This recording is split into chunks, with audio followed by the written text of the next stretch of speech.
नमस्ते। आज हम कौटिल्य की प्रशासनिक व्यवस्था का अध्ययन करेंगे।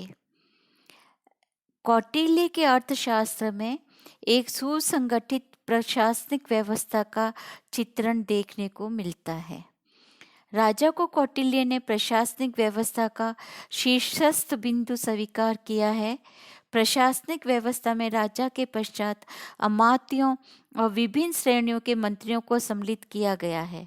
प्रशासनिक पद सोपान में राजा, अमात्य व मंत्री को सम्मिलित रूप से नीति निर्धारण तथा नीतियों के क्रियान्वयन पर निगरानी रखने के लिए उत्तरदायी माना गया है। विभिन्न प्रकार के राज्य अधिकारियों को कौटिल्य ने 3 श्रेणी में विभक्त किया है और ये श्रेणी है प्रथम मंत्री, पुरोहित, सेनापति और युवराज। द्वितीय श्रेणी दोवारिक, अंतर्वेशिक, प्रशासता, समाहर्ता, सन्निधाता व विभिन्न विभागों के अध्यक्ष। तीसरी श्रेणी है प्रदेष्टा, नायक, पौर, व्यवहारिक, कर्मांतिक, सभ्य, दंडपालक, दुर्गपाल तथा अंतपाल। कौटिल्य ने प्रशासन के उच्चस्थ अधिकारियों के दायित्व और योग्यताओं का भी विवेचन किया है। अब हम देखते हैं पुरोहित। पुरोहितों के लिए कौटिल्य ने उच्च कुल में जन्म, शील और आचरण से संपन्न होना, वेद और व्याकरण आदि का ज्ञान, दंड नीति में कुशलता तथा देवीय और मानुषीय आपत्तियों का निवारण करने की योग्यता आदि गुणों का आवश्यक माना है। पुरोहित का यह दायित्व माना गया है कि समय समय पर राजा को नीति और धर्म के विषय में उपदेश देता रहे। सेनापति कौटिल्य ने सेनापति को सेना के सारे अंगों के मध्य समन्वय तथा सेना की समस्त गतिविधियों पर नियंत्रण के लिए अंतिम रूप से उत्तरदायी माना है। कौटिल्य ने सेनापति के लिए प्रत्येक प्रकार के युद्ध की कला में पारंगत होना, युद्ध में काम आने वाले समस्त प्रकार के शस्त्रों को चलाने की क्षमता तथा हाथी, रथ, अश्व आदि को संचालित करने की योग्यता को आवश्यक माना है। युवराज कौटिल्य ने युवराज के लिए विशिष्ट कर्तव्य निर्धारित किए हैं। शासन के महत्वपूर्ण पदों में युवराज को सम्मिलित किया गया है और राजा को का दायित्व संभालने से पूर्व युवराज को शासन के कार्यों के व्यवहारिक अनुभव और प्रशिक्षण की आवश्यकता का प्रतिपादन किया गया है। अब देखते हैं हम अन्य महत्वपूर्ण अधिकारियों और विभिन्न विभागों के अध्यक्षों की योग्यता और उनके दायित्व।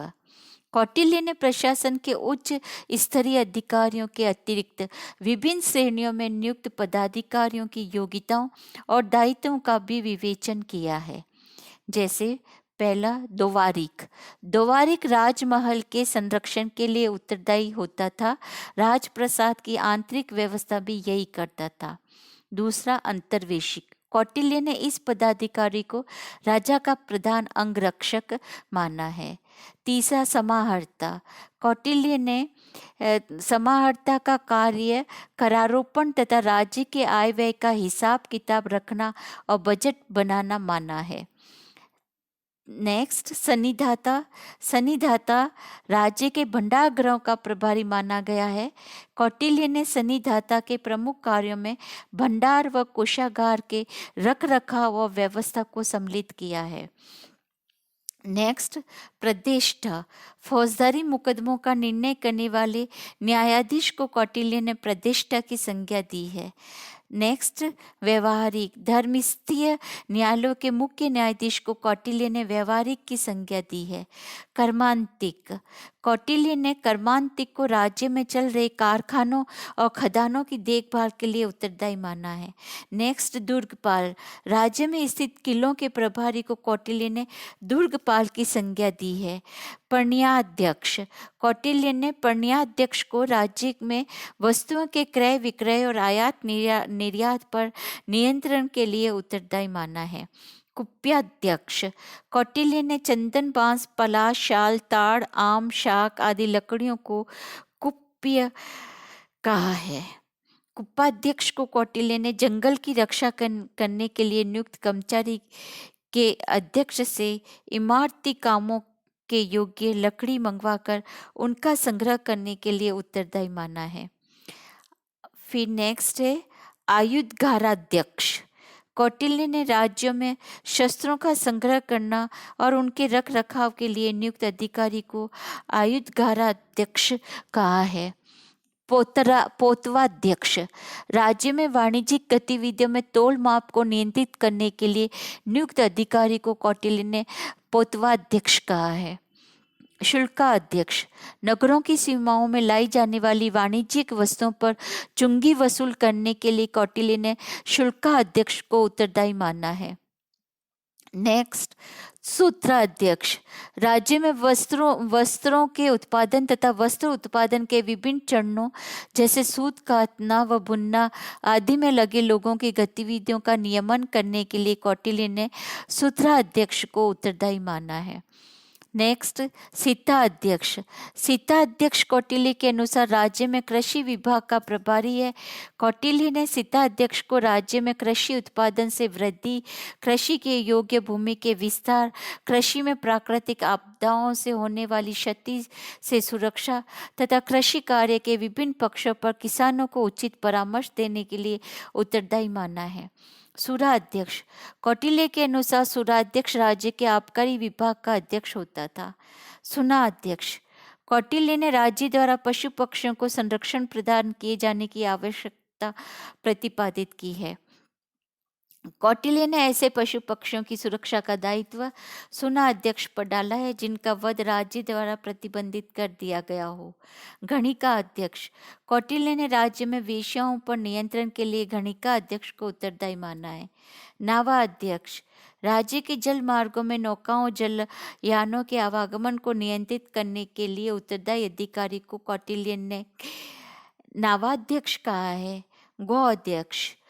गाय भैंस बकरी आदि की देखभाल करने के लिए सुरक्षा के लिए उपाय करना कौटिल्य ने गो अध्यक्ष का दायित्व माना है। अश्वाध्यक्ष।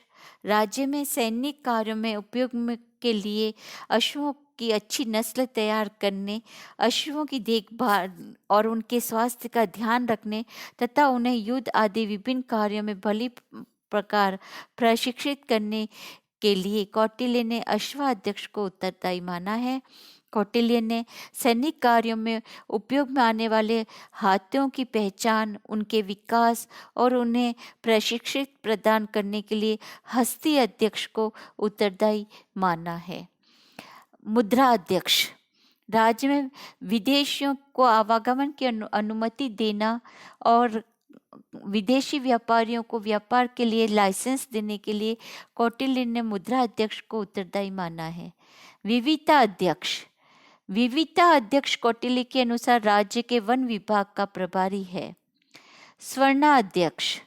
स्वर्णा अध्यक्ष को कौटिल्य ने राज्य में खदानों से स्वर्ण के उत्पादन, खदानों से निकाले गए स्वर्ण के परीक्षण तथा शुद्धता के मानकीकरण आदि को उत्तरदायी माना है।